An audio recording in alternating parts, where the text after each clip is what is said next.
Well, good morning, TikTok. Hope everybody slept well. Kind of early, not really.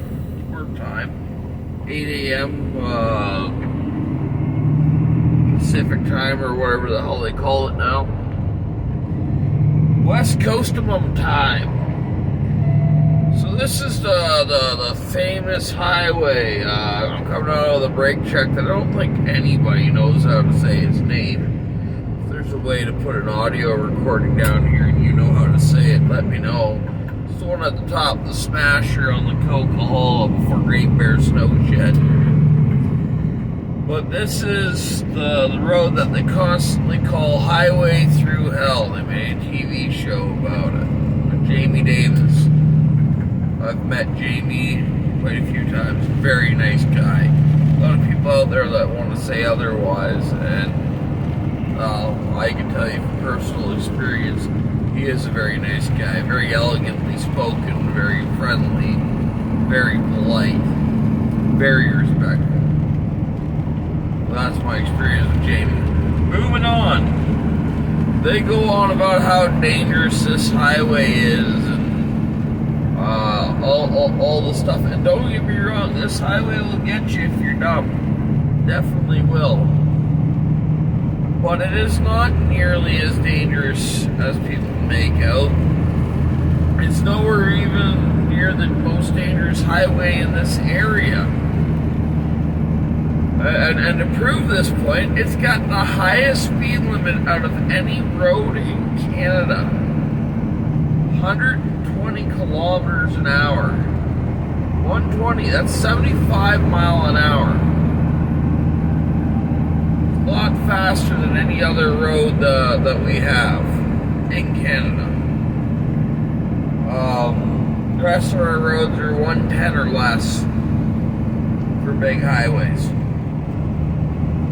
Ontario, let me shut that CB off. That Squawk Boxer's going off. We'll be listening to that Mud Duck guy down in the Mojave Desert. Yes, I've got a heavy hitter radio in my truck. She's tweaked right out.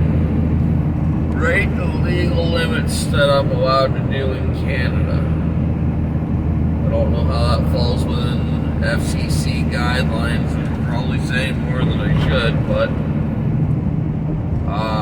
I get out as far as you can get out with a 13-foot 6-inch high antenna. I'm kind of proud of that because I built the radio myself. Yes, I did have somebody else tune my antennas for me on this truck. On my previous truck, I did it myself. So I hear people with base stations all over North America. I could be in Alaska listening to Frogman down outside of Miami talking. I don't think there's another 10-meter radio that can do that. But moving on. This is supposed to be that dangerous highway. Yeah, I'm ridiculously light. I've only got max 5,000 pounds on the deck right now. I was expecting more weight, but that's what the load is, and that's what I'm getting paid to haul, so I'm going to haul it because it pays well enough that I'm willing to do it. And I'm going to get great fuel mileage because of it. So, yeah, I'm cooking down here. I'm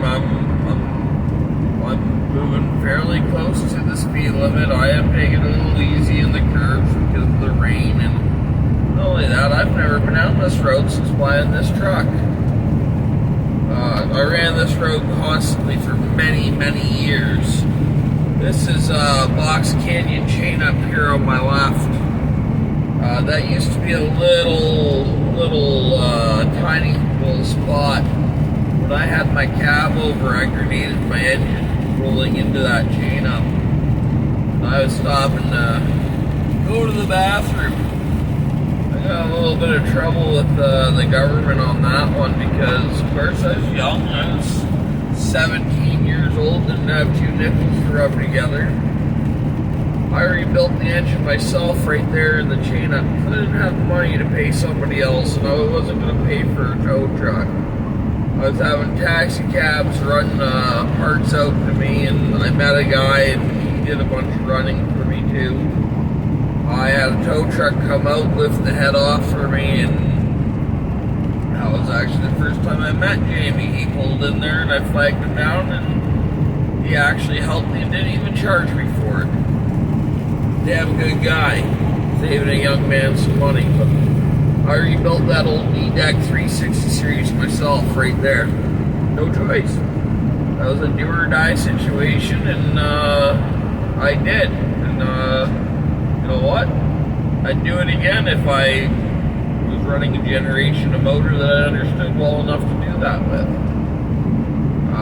The most I'll do now is change a rad on the side of the road or whatever. That's hard enough work, lifting that big heavy bastard in and out on your own. But, so I've got history on this road. Lots of history on this road. It's not as bad as people say, as long as you're respectful. The problem is you get these guys from Ontario, mainly the Brampton area, that they're not used to driving on this kind of stuff. They get here when it's a little bit slick, and they're not square enough to put their hand on the back side of their mirror to see if it's icy. And you want to do that versus looking at your temperature gauge, because even these digital temp gauges that tell you what the outside ambient temperature is, they can't keep up with the altitude changes. It takes them a little bit of time to change. Reach out the window, touch your mirror. If it's tacky frost, where it's like a deep freezer where you touch it and kind of holds your skin, you know that there's black ice. You know that that road's gonna be slicker than shit. Those are old school tricks. You learn that stuff from the old guys back before digital gauges. But there's times that you can take these curves at a good rate of speed, and then there's times you need to crawl through them. And the big issue is you get all these boneheads down here riding each other's bumpers, and that's why I like coming through as early in the day as I can. I started driving at 3:30 this morning, but you get these boneheads riding each other's tails, and then you end up with guys screwing up.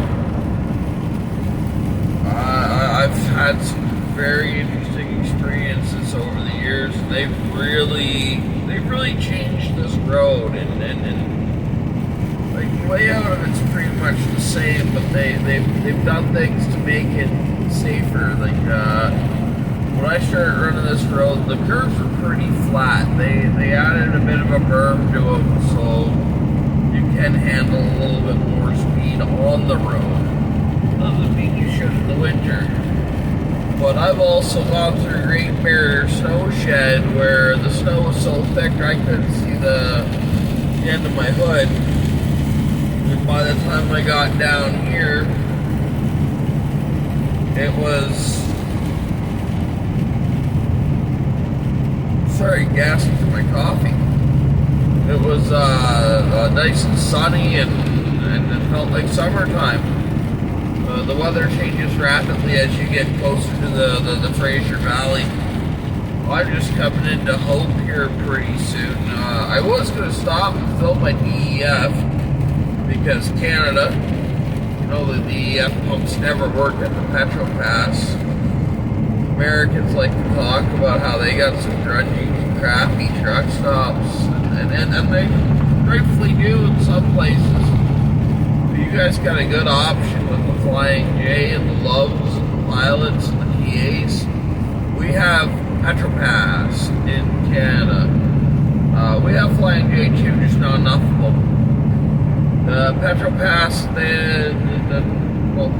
Petro-Canada was founded by the Trudeau family initially, and then sold out, renamed, and that's where he goes on.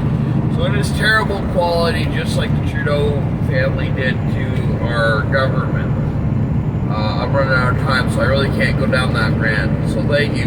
Bye. Bye.